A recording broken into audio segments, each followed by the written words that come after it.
Hello, hello à tous! Vous êtes sur le podcast Upgrade Your Mindset et Agissez, le podcast qui explore la quête de soi, le développement personnel, le business et les situations de vie.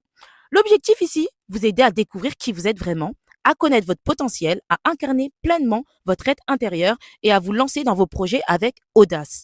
Rendez-vous chaque lundi à 7 heures pour démarrer la semaine sur une note inspirante. Retrouvez-nous aussi sur Instagram et Facebook, Upgrade Your Mindset et Agissez, un espace d'échange et de discussion.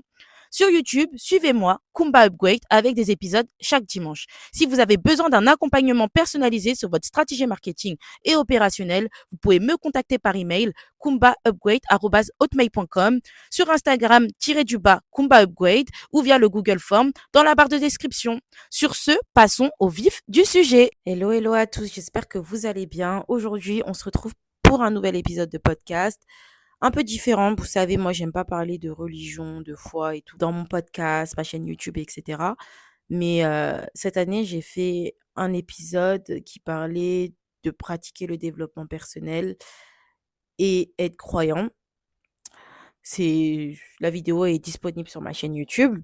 Mais cet épisode de podcast va quand même parler de ça parce que je trouve ça quand même très important. Certes, je ne dévoilerai pas ma foi, ma religion, etc. Ça, c'est une chose qui est sûre, qui est certifiée, qui était même dans ma liste des choses que je ne dois pas faire sur ma chaîne YouTube, sur mes réseaux, etc. Mes différentes plateformes parce que je trouve ça très intime et très personnel. Mais pour moi, ça reste quand même très important en tant que croyante. Je me dois de parler de ce sujet. Ça va être peut-être un épisode très court. Faites la différence entre le comportement d'un croyant et la religion en elle-même. Beaucoup de personnes quittent leur religion, leur foi, ou perdent la foi à cause du comportement de certains croyants. Les croyants ne se comportent pas forcément très bien et parfois même les personnes qui vont vous juger, etc., en étant croyants, ne sont même pas des exemples. Donc ne prenez pas les choses à cœur. Ne prenez pas les choses à cœur juste parce que un croyant a décidé de vous lyncher, de mal se comporter. Vous pouvez lui répondre et n'ayez pas peur. C'est pour ça que souvent, dans un épisode, j'en ai parlé, j'ai dit que évitez de mettre une hiérarchie dans votre pratique religieuse, que certaines personnes ont plus de pouvoir que d'autres, etc. Et parfois, c'est indirectement, hein, c'est pas des mots qui sont dits, etc. Mais c'est dans le comportement. Ces personnes-là vous font ressentir que, ah, moi, mon poste, il est beaucoup plus haut que toi. N'ayez pas peur de leur dire les choses parce que parfois, ça va laisser en vous des frustrations et vous allez penser que vous n'êtes pas légitime de parler, que vous n'avez pas le droit de parole, de réponse, que ces personnes-là, ils ont un contrôle sur vous, que si vous décidez d'être à l'opposé d'eux, de ne pas être d'accord avec eux, ça vous fait sortir de votre religion. Alors que pas du tout. C'est pas parce que vous n'êtes pas d'accord avec une personne de votre religion, et sachant que c'est pas des écrits ou des trucs comme ça, que cette personne-là va déterminer votre croyance. Parce que sinon, ça veut dire que vous donnez tellement de pouvoir à cette personne de manière indirecte que cette personne-là, elle décide de votre manière de penser, de vos questionnements, est-ce que j'ai droit de me poser telle question? Est-ce que j'ai droit de voir au-delà de mon groupe religieux, entre guillemets, leur manière de pratiquer, etc. Parce que vous savez, quand des croyants, ils commencent à se réunir dans un même lieu pour pratiquer, etc., ils appartiennent, entre guillemets, dans leur tête, à un certain clan, vous voyez? Mais au-delà de ce clan, vous êtes une personne à part entière, vous avez votre foi, vous avez votre religion, vous avez votre propre pratique. Vous n'êtes pas obligé de d'avoir ce sentiment d'appartenir à ce groupe-là. Parce que ces personnes-là, juste parce qu'ils ont leur manière de faire les choses et toi, tu as ta manière de voir les choses et peut-être au fur et à mesure, tu commences à te poser des questions et tu te rends compte que tu n'es plus aligné avec ces personnes-là. Mais ça, c'est une chose. Tu es pas aligné avec ces gens-là, mais ces gens-là ne reflètent pas la religion, en fait. Enfin, en tant que tel, oui, ils reflètent la religion parce que si ces personnes-là, ils sont très explicites au niveau de leur foi, au niveau de leur religion, au niveau de leur confession, on va savoir à quel groupe tu appartiens entre guillemets. Mais toi, de manière individuelle, tu es une personne à part entière, comme chaque personne de ce groupe-là. C'est juste que eux, peut-être, ils ont choisi de ne pas voir leur individualité dans ce groupe-là de personnes. Mais en tant qu'être humain, on a tous notre individualité. Et c'est pas parce qu'on est dans un groupe, entre guillemets, religieux, que ça veut dire que demain, comme t'es pas d'accord avec eux, ça te fait sortir de ta religion. Pas du tout. Ou sinon, tu as des questionnements, ça te fait sortir de ta religion? Pas du tout. Justement, pose-toi des questions et réponds à tes propres questionnements. Et demain, même si tu as une personne qui te pose la même question que toi, tu t'es posée, tu pourras peut-être même lui apporter une solution. Faut pas avoir peur aussi de certains questionnements qu'on peut avoir. C'est tout à fait humain. Et justement, c'est une manière aussi de s'enrichir au lieu d'avancer bêtement vers une direction. Mais en fait, on ne sait pas trop où on avance. Non, faut que ça soit aussi clair pour vous, faut que ça soit une évidence pour vous. Vous voyez ce que je veux dire? Donc, n'ayez pas ce ressenti comme vous avez intégré un groupe religieux, entre guillemets, et vous, personnellement, par exemple, vous avez des questionnements où vous n'êtes pas d'accord avec ces gens-là, et ces gens-là, lorsque vous leur partagez votre désaccord, ils vous traitent de tous les noms, ils vous font croire que vous n'êtes pas à votre place, qu'il faut quitter cette religion si vous n'êtes pas d'accord avec eux, etc. Ces gens-là, s'ils vous blâment, ils vous, ils vous condamnent, c'est leur problème. Mais vous, de votre côté, moi, je peux comprendre. Peut-être tu as baigné dans ce cercle-là, peut-être tu as grandi dans ce cercle-là, tu as connu que ça, tu as connu que cette manière-là de pratiquer. Donc, dans ta tête, logiquement, tu vas dire, ce groupe religieux, c'est ma religion. La religion est comme ça, alors que pas du tout. Tu peux faire aussi ta quête par toi-même, chercher tes propres réponses. Parfois, demander à des personnes qui sont calées, qui vont te parler avec douceur, avec des paroles écrites et pas juste des paroles que cette personne-là va crier haut et fort. Non, des paroles qui sont écrites, des preuves pour pouvoir répondre à certains questionnements que tu as, tu vois. Parce que c'est quand même triste, sinon, de se dire, bon, comme j'appartiens à ce groupe-là, et ce groupe-là de personnes, je parle pas de confession, de branche ou quoi, non, là, je parle pas de ça, là, je parle concrètement de, tu as intégré ce lieu religieux ou ce groupe religieux, entre guillemets, et t'es pas d'accord avec eux, tu commences à te poser des questionnements, tu commences à même pas, sinon même tu commences à ne plus être aligné en fait avec eux, et tu as la sensation en fait que tu es obligé d'être qu'avec eux, que tu peux pas rencontrer de nouvelles personnes, que tu peux pas ouvrir ton champ de vision, limite comme si tu es dans une prison. Quitte cet endroit. Moi, le conseil que je peux te donner, c'est que si ces personnes-là, ils font en sorte de te faire ressentir pas à ta place, te dénigrer, que tu as pas le droit de parler, alors qu'on est tous à la même hauteur, en fait. Il y a pas une personne qui est plus que nous ou moins que nous, tu vois? Et surtout, ce genre de profil, ils sont dans une doctrine qu'ils ne sauront même pas expliquer. Ils sont dans une matrix parfois. Ça veut dire que ces personnes-là, parfois, ils vont te dire des choses, mais sans écriture sainte, sans... Ça va pas être appuyé, en fait, de choses factuelles, écrites. Ça va être plus des choses qu'eux, ils pensent et qui vont t'imposer. Alors que c'est pas comme ça que ça fonctionne. J'essaye de parler de manière tranquille et calmement, essayer d'utiliser les bons mots pour pas offusquer les personnes qui vont m'écouter. Mais dans le monde dans lequel on vit, cherchez votre propre relation avec votre Dieu. Ouvrez votre livre, faites vos recherches. C'est bien d'avoir un groupe qui nous ressemble, avec qui on peut parler de notre foi, de notre religion, on peut parler de toutes ces choses-là. Mais un groupe qui est sain, pas un groupe le jour où tu ne vas pas être d'accord, ils vont pas t'accorder un temps pour toi, un temps de parole. C'est comme si ta parole, elle n'existe pas. C'est comme si ta parole, elle ne sert à rien. C'est comme si ta parole ne compte pas. C'est qu'il y a un problème parce qu'en soi, chaque être humain se pose des questions. Et si dans ton groupe, aujourd'hui, tu leur poses des questions et directement ils se braquent, alors que peut-être eux-mêmes, ils se posent cette question. Et eux, dans leur tête, ils doivent se dire, j'ai pas le droit de me poser ces questions-là. Mais pourquoi donc? Pourquoi donc? On a le droit de se poser des questions, hein. On a le droit de se poser des questions. Et souvent, quand ils vont réagir comme ça, parfois, c'est qu'eux-mêmes, ils n'ont pas la réponse. Mais il y a pas de mal de ne pas avoir la réponse. Ça peut être une recherche aussi. Ça peut être une recherche. Et personnellement, moi, le conseil que je peux donner à toutes les personnes qui ont une foi, une religion, pratiquent leur, voilà,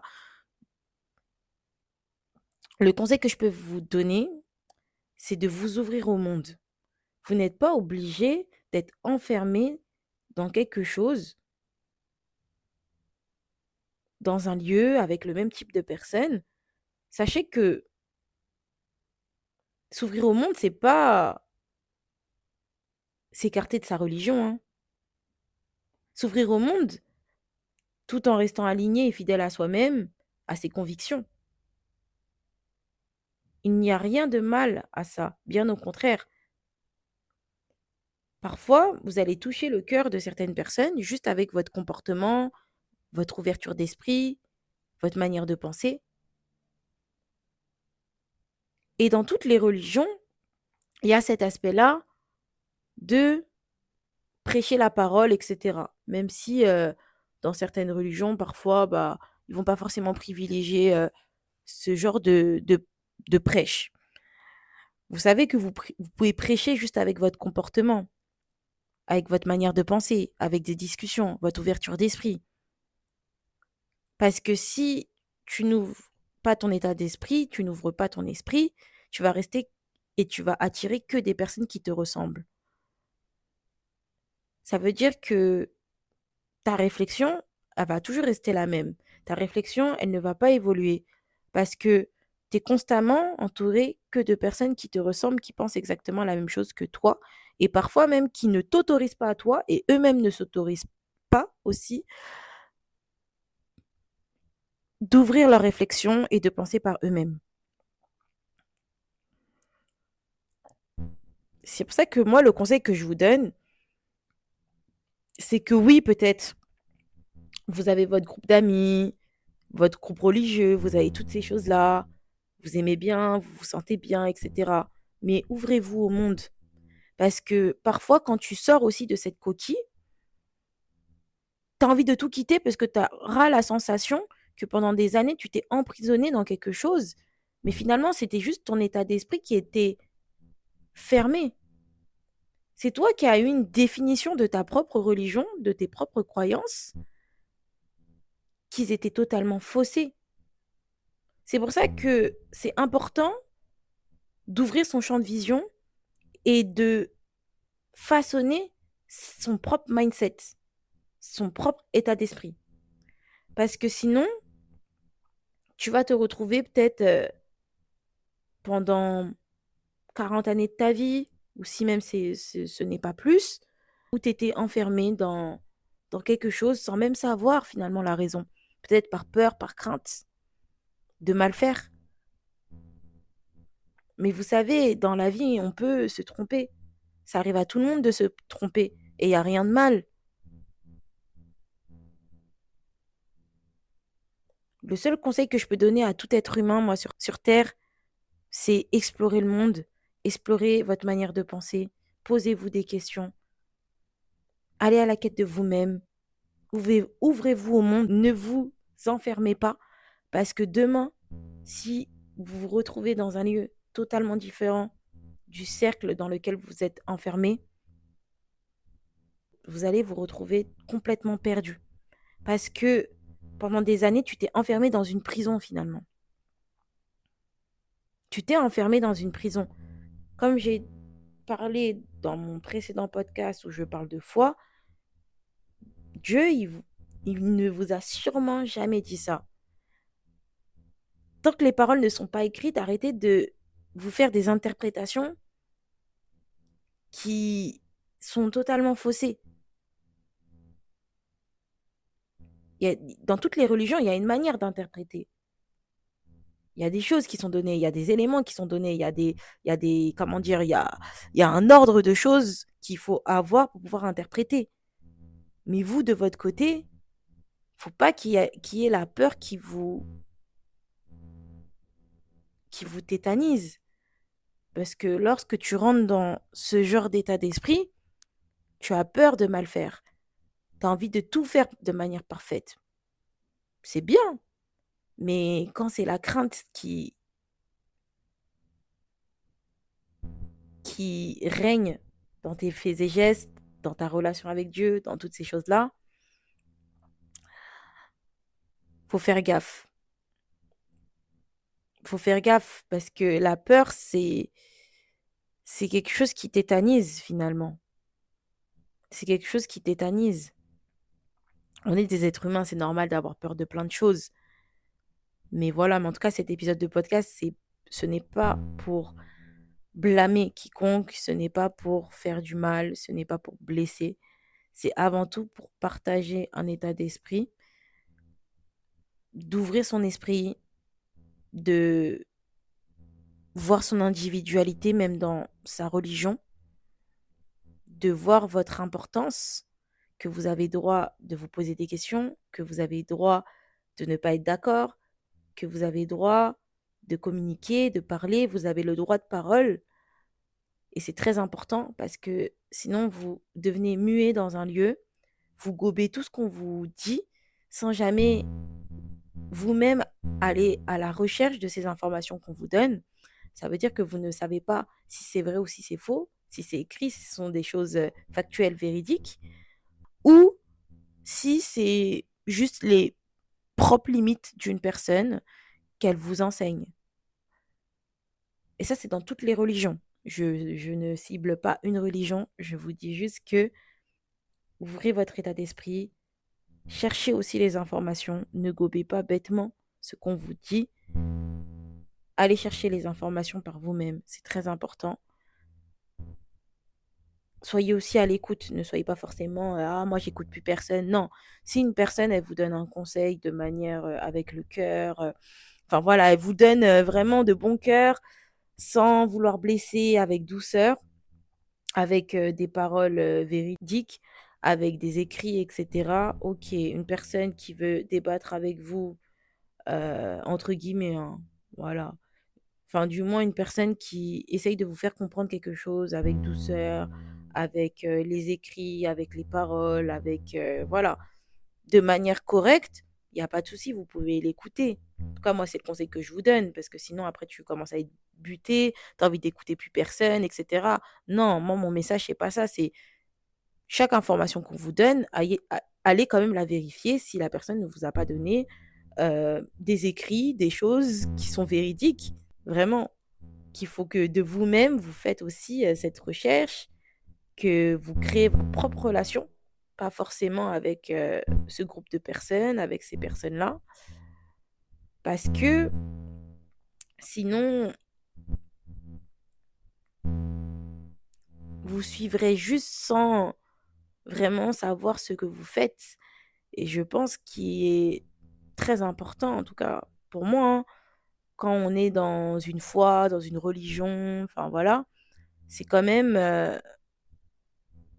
de savoir pourquoi on fait les choses, d'avoir l'intention aussi qui va avec, de, parce que vous savez pourquoi vous devez faire ça, vous vous connaissez encore plus davantage votre religion, vos pratiques religieuses, vos obligations, vos devoirs, et c'est beaucoup plus appréciable, je pense, de savoir pourquoi on fait les choses que de les faire de manière automatique, tout simplement parce que les personnes de ce groupe me disent de le faire, mais je ne comprends pas pourquoi. Je ne comprends pas pourquoi et je le fais juste parce que eux ils me le disent de le faire. Alors que une relation avec Dieu, c'est avant tout personnel. Parce que ça y est, les délires où, comme on vous dit de le faire et vous avez peur d'être mal vu dans votre groupe, vous avez peur de quelque chose, vous le faites par peur. Vous le faites pas pour Dieu, vous le faites pas. personnellement. Et après, chacun ça porte sa croix, hein, voilà, hein. Mais moi, le conseil que je vous donne aujourd'hui, c'est faites les choses pour vous, tout simplement. N'ayez pas peur d'être en désaccord, d'avoir des incompréhensions, c'est tout à fait normal. Après, si ces personnes-là, ils vous rejettent de ce groupe-là, tout simplement parce que vous avez des questionnements, vous vous posez des questions que ces gens-là ne se posent pas. Franchement, ne vous prenez pas la tête, mais surtout ne déterminez pas votre relation par rapport à ces gens-là. Comme eux, ils vous rejettent, ces gens-là n'ont pas la science infuse. Ces gens-là ne sont pas mieux que vous. Donc, ça va en aucun cas vous retirer votre foi, malgré tout. C'est vraiment ça le conseil que je voulais vous donner. Les pensées limitantes de certaines personnes, même si vous appartenez à ce groupe de personnes, ne vous appartiennent pas. Après, chaque personne fait comme il veut, du moment que les actions, ils vous apportent pas des péchés selon vos prismes religieux, selon votre religion. Voilà, ok. Après, on en fait tous ces péchés. Voilà. On en fait tous, on essaye de s'améliorer, on essaye de réduire, on essaye peut-être de faire les choses de manière carrée. Mais c'est vraiment ça le message. Si un groupe, et quand je parle d'un groupe, je veux bien souligner sur ça, je ne parle pas d'aller dans un lieu religieux ou autre, hein, ou d'une religion en particulier, pas du tout. Non, je parle de, par exemple, un groupe d'amis, c'est que des personnes de la même religion que toi, euh, un groupe de croyants, vous avez l'habitude de toujours vous donner rendez-vous, etc., travailler ensemble. Voilà, je parle de ça, je parle pas d'aller dans un lieu religieux, et parfois ça peut même être dans des religieux, parfois ça peut même être dans des lieux religieux, hein, mais je parle de ça, je parle pas forcément, je parle pas d'une religion en particulier, je parle pas d'appartenir à un groupe religieux réellement, purement dire. Quand je dis groupe religieux, je parle pas d'une religion en fait, je parle juste de personnes qui se réunissent pour s'élever, pour toutes ces choses-là. N'ayez pas peur de ne pas être d'accord avec ces personnes-là et ces choses-là ne vont pas vous faire sortir de votre religion. C'est juste ça que je voulais vous dire. Tout dépend aussi des sujets, etc. Mais voilà, personne ne doit vous blâmer, vous, vous faire du mal, du tort, vous blesser, vous rabaisser, vous condamner. Voilà, c'est juste ça l'épisode de podcast. Sur ce, je vais vous laisser la team. Gros bisous à vous, prenez soin de vous. Et n'oubliez jamais, votre foi, c'est vous et Dieu. Les autres gens qui sont autour, c'est autre chose. Ces gens-là ne doivent pas venir entre vous et Dieu. C'est intime, c'est privé. C'est tout ce que j'ai à vous dire. Sur ce, on se retrouve lundi prochain à 7h. Bisous, bye.